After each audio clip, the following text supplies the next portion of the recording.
নমস্কার বন্ধুরা, সবাই কেমন আছো? গল্পগৃহের একটা নতুন ব্লগে তোমাদের স্বাগত।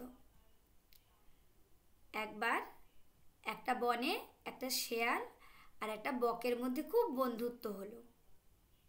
তো আমরা সবাই জানি শেয়াল খুব ধূর্ত, ভীষণ চালাক। তো সে বককে ঠকানোর জন্য একদিন বককে বলল, বক ভাই, কালকে আমার বাড়িতে তোমার নেমন্তন্ন রইল, তুমি কালকে চলে এসো আমার বাড়ি। তখন বক প্রথমটা ভাবলো শেয়ালের বাড়ি কি যাব, কারণ ও তো ভীষণ চালাক, ও যদি আমার সঙ্গে কোনো চালাকি করে। তারপরে ভাবলো না, নিশ্চয়ই কিছু করবে না, যাই যতই হোক আমি আর শেয়াল দুজন বন্ধু। তো এই বলে বক রাজি হলো, বলল ঠিক আছে বন্ধু, কাল আমি তোমার বাড়ি যাব। তো পরের দিন যথারীতি বক শেয়ালের বাড়ি হাজির হলো নেমন্তন্ন খাওয়ার জন্য। কিন্তু শেয়ালটা ভারী পাজি ছিল, সে মনে মনে ঠিক করেই রেখেছিল যে ও বককে ঠকাবে। তো এই জন্য শেয়ালটা কি করলো, মাংস রান্না করেছে। মাংস রান্না করে বককে একটা থালায় করে খেতে দিয়েছে। বকের জন্য থালায় খাবার বেড়েছে, আর শেয়াল তার নিজের জন্য থালায় খাবার বেড়েছে। বকের তো সরু ঠোঁট, বক কিছুতেই খেতে পাচ্ছে না। এদিকে শেয়াল দিব্যি চেটেপুটে খেয়ে নিচ্ছে। বক অনেক চেষ্টা করেও এক টুকরোও মাংস খেতে পারল না। তখন শেয়াল বলল, কি বক ভাই, রান্না কি পছন্দ হয়নি তোমার?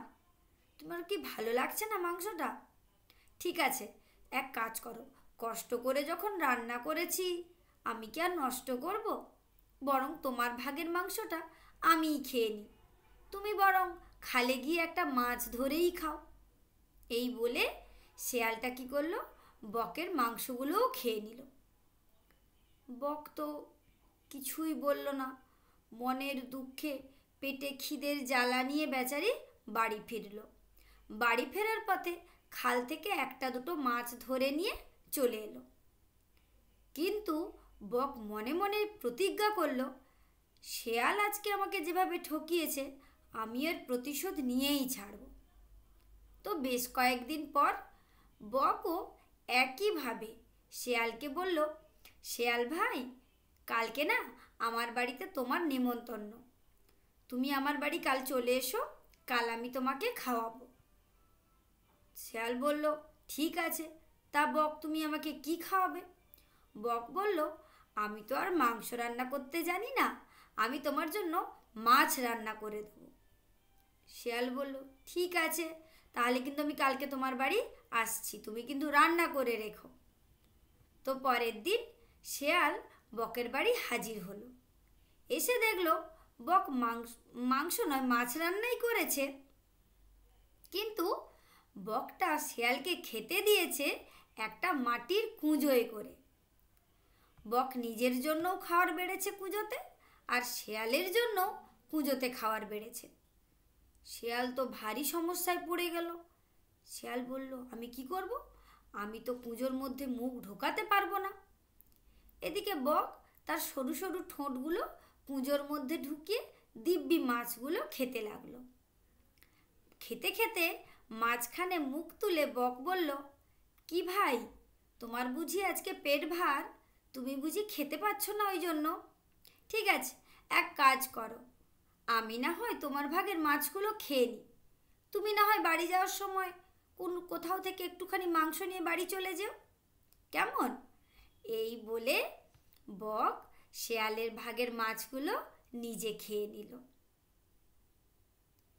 শেয়াল তখন মনে মনে ভাবল, আমি তো আচ্ছা ঠকে গেলাম বকের কাছে, আমি ঠকাতে চাইছিলাম বককে, উল্টে বক আমাকে ঠকিয়ে দিল। এই ভাবতে ভাবতে শেয়াল বাড়ি ফিরে গেল। তখন বক মনে মনে বলছে, শেয়াল, তুমি যদি বুনো ওল হও, আমি কিন্তু বাঘা তেঁতুল। তো বন্ধুরা, আজ এ পর্যন্তই। আমার এই গল্পটা কেমন লাগলো তোমরা কমেন্টে জানিও। আর এই ধরনের আরও গল্প শোনার জন্য আমার চ্যানেলটাকে লাইক, শেয়ার আর সাবস্ক্রাইব করে দিও। তোমাদের সাথে দেখা হবে পরের অন্য কোনো ব্লগে। ততক্ষণ সবাই ভালো থেকো।